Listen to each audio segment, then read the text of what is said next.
Assalamualaikum warahmatullahi wabarakatuh. Alhamdulillah wa syukurillah la haula wala quwata illa billah. Allahumma sholli ala Muhammad wa ala ali Muhammad. Anak-anakku sekalian, alhamdulillah ketemu sama Ustadz ya untuk bersama-sama belajar tentang, biasanya kita belajar tentang Qitailah, kisah teladan. Nah, kali ini kita akan bersama-sama mendengarkan tentang bagaimana peristiwa Nabi Ibrahim alaihissalam yang sebentar lagi akan kita peringati besok, akan kita ikuti jejaknya, yaitu tentang penyembelihan hewan kurban. Ya. Jadi teman-teman semuanya, bahwa Nabiullah Ibrahim alaihissalam adalah seorang nabi yang luar biasa keimanannya. Dia dijuluki sebagai bapaknya para nabi. Dia disebut Khalilullah atau kekasih Allah. Ya, jadi Nabi Ibrahim itu adalah seorang nabi yang luar biasa, yang imannya sangat kuat.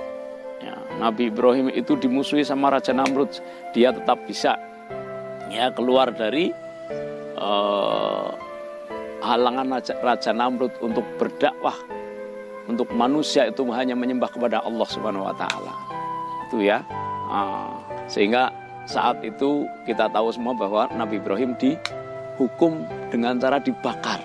Tetapi Allah menurunkan perintah kepada api, ya narukuni bardas salama ala Ibrahim. Wahai api, dingin dan selamatkanlah Nabi Ibrahim. Nah, terus gitu ya. Tidak hanya itu ujian Nabi Ibrahim, teman-teman semuanya ya. Setelah Raja Namrud itu kecewa, ya, Nabi Ibrahim kemudian pergi dari Babilonia, dari tempatnya Raja Namrud itu, untuk meneruskan dakwahnya, mengajak manusia untuk menyembah kepada Allah Subhanahu Wa Taala. Ya. Nah, di sana Nabi Ibrahim itu kemudian mendapat ujian ketika beliau itu sudah punya anak. Ya, karena Nabi Ibrahim saat itu sudah sangat tua sekali, ya sudah sangat tua umurnya, istrinya juga sudah sangat tua, yaitu Ibu Sarah. Padahal Nabi Ibrahim ingin punya anak untuk menggantikan dirinya supaya nanti bisa berdakwah kepada agama Allah ini. Tapi belum, akhirnya istri tertuanya Ibu Sarah itu meminta supaya Hajar yang sebenarnya tadinya adalah seorang budak, seorang wanita hadiah dari Raja Mesir, supaya diambil menjadi istrinya. Setelah sepakat, istrinya Nabi Ibrahim menjadi dua. Kemudian Nabi Ibrahim selalu berdoa kepada Allah supaya mendapatkan anak. Maka Allah mengabulkan permintaannya. Nah, istri yang tua dengan kehendak Allah kemudian hamil ya, yang nanti melahirkan Nabi Ishak. Kemudian istri yang muda ya, Ibu Hajar, itu melahirkan seorang anak yang sangat tampan, yang sangat soleh, yang namanya Ismail. Nah, teman-teman, ketika Nabi Ibrahim itu sedang senang-senangnya punya anak, ketika Nabi Ibrahim sudah berkumpul sekian lama dengan Ismail dan juga istrinya Bunda Hajar itu, tiba-tiba Allah memerintahkan supaya menyembelihnya. Coba, orang yang sedang senang-senangnya punya anak, ketemu dengan anaknya soleh, baik ya, kalian juga harus jadi anak yang soleh. Itu tiba-tiba Allah perintahkan supaya disembelih. Bagaimana Ibrahim?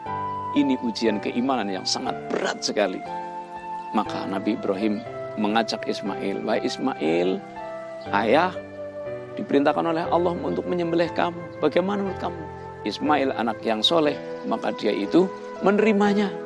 Laksanakan saja ayah, kalau itu perintah dari Allah, itu pasti akan baik, dan mudah-mudahan Ismail menjadi anak yang bersabar. Itu luar biasa. Nah, setelah itu maka ketika mau dilaksanakan ya, penyembelihan itu diganggu sama iblis. Nah, diganggu sama iblis supaya Ibrahim jangan jadi menyembelih. Ismail juga diganggu sama iblis supaya jangan mau disembelih.